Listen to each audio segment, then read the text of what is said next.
Si hace algunos años alguien me hubiera preguntado por qué decidí estudiar en la escuela normal, probablemente mi respuesta habría sido muy diferente a la que le daría el día de hoy. Elegí esta carrera porque respondía a los objetivos que tenía para mi vida. Con el tiempo entendí que eso no hacía menos válida mi decisión. La vocación no siempre existe desde el principio. En algunos casos se construye a partir de las experiencias que vivimos y de las personas con quienes compartimos nuestra formación. Este proceso comenzó durante mis jornadas de práctica en la telesecundaria Benito Juárez García, ubicada en la comunidad de Acajete, Veracruz. La escuela cuenta con una matrícula general de aproximadamente 70 estudiantes. A mí se me fue asignado el grupo de tercer grado, grupo A, integrado por 16 estudiantes, en su mayoría mujeres, con una edad promedio de 14 años. Antes de entrar al aula tenía una idea muy específica sobre lo que significaba enseñar. Creía que una buena clase era aquella en la que se lograba desarrollar todas las actividades de planeación, explicar correctamente los contenidos y mantener este control de grupo. Mi preocupación principal era cumplir con lo que había preparado y asegurarme de terminar cada sesión como la tenía prevista. Sin embargo, los primeros días de práctica fueron lo suficientes para darme cuenta de que la realidad del aula era muy distinta a lo que yo me había imaginado. El grupo era participativo y activo, pero también observé que muchos estudiantes evitaban intervenir cuando se les pedía responder una pregunta frente a todos. Al principio pensé que era porque no dominaban los contenidos aún, pero conforme convivía con ellos entendí que en muchos casos el problema no era el conocimiento, sino el miedo a equivocarse, a recibir una crítica o a sentirse expuestos frente a sus compañeros. La primera jornada también me permitió identificar aspectos de mi propia mediación que necesitaba reforzar. Aunque los alumnos entregaban las actividades que les solicitaba, al revisar los productos y analizarlos y leer mi diario, noté que muchas respuestas y muchos trabajos se limitaban a cumplir con la tarea.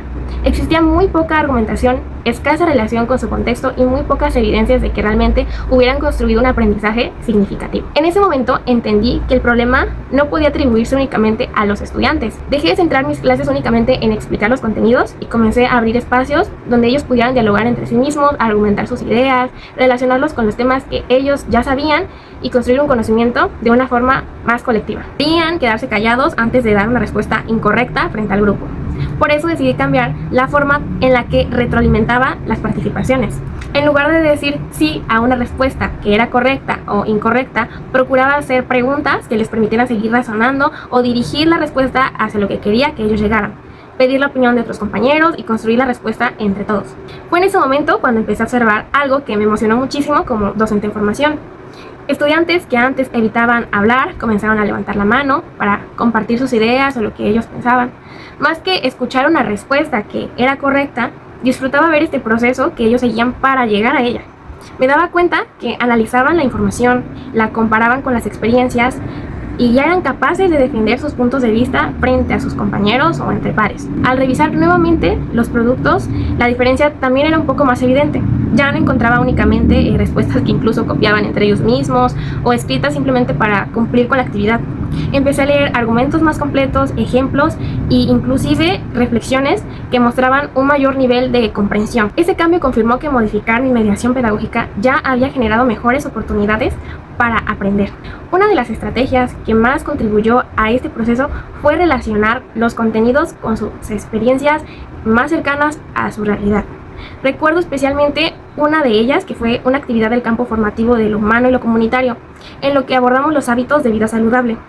En lugar de pedirles únicamente que definieran conceptos como alimentación, higiene, actividad física o salud mental, les solicité que describieran detalladamente su rutina diaria, desde el momento que despertaban hasta que iban a dormir.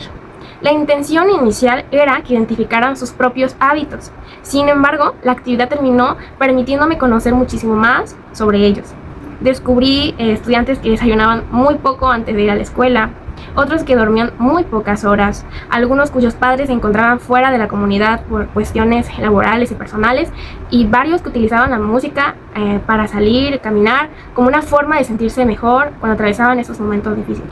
Comprender este contexto cambió nuevamente mi forma de percibirlos y percibir la forma de lo que es enseñar. Dejé de pensar únicamente en el contenido y todo lo disciplinar, todo lo que era intervenir para mí. Empecé a comprender lo que era cada estudiante y entendí que no todos llegaban al salón con las mismas oportunidades, con el mismo ánimo emocional o con las mismas experiencias de vida.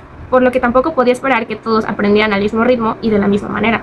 Los alumnos comenzaron a participar con mayor seguridad y ya no solamente buscaban decir la respuesta correcta, sino que en algunas ocasiones comentaban cómo habían llegado a ella y explicándola como ellos la percibían. Sin embargo, hubo una experiencia que transformó mi práctica mucho más de cualquier ajuste que yo había hecho en mí para ellos. El grupo se encontraba con una estudiante llamada Crisel, que recibía atención por parte del CRIE debido a diversas situaciones socioemocionales.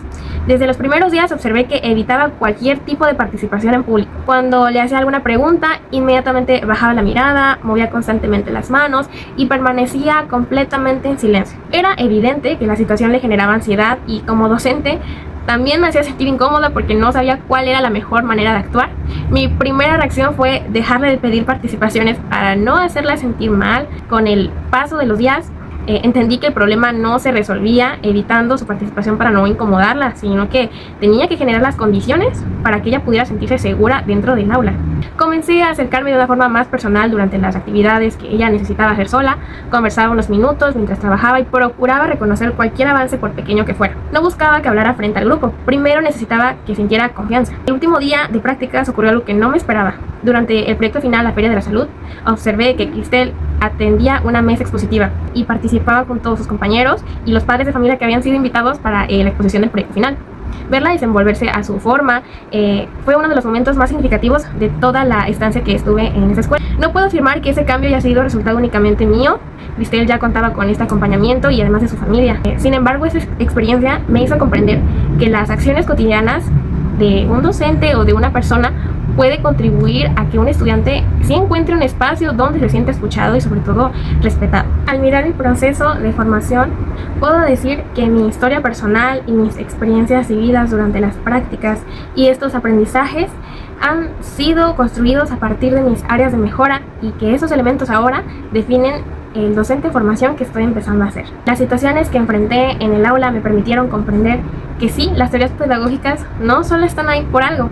Por ejemplo, las ideas de Paulo Freire, que adquirieron sentido cuando entendí la importancia de partir del contexto de los estudiantes y reconocer estas experiencias para construir aprendizajes significativos. Las aportaciones de Vygotsky, que estuvieron presentes al promover el diálogo, el trabajo colaborativo y la interacción entre los compañeros como parte de un aprendizaje. Me veo en 10 años fortaleciéndome más de conocimientos para entender tal vez de mejor manera las necesidades de mis estudiantes, continuar desarrollando estrategias personales que respondan a las diversidades de mi aula. También sé que debo seguir preparándome para adaptar mi enseñanza a las nuevas generaciones, comprender sus formas de entender, porque si las generaciones cambian, la educación también debería cambiar. Si hoy tuviera que responder nuevamente a la pregunta con la que inicié este monólogo, ¿en qué momento decidí ser maestra?, respondería que no fue el día que ingresé a la normal, tampoco cuando impartí mi primera clase o aprendí a hacer una planeación.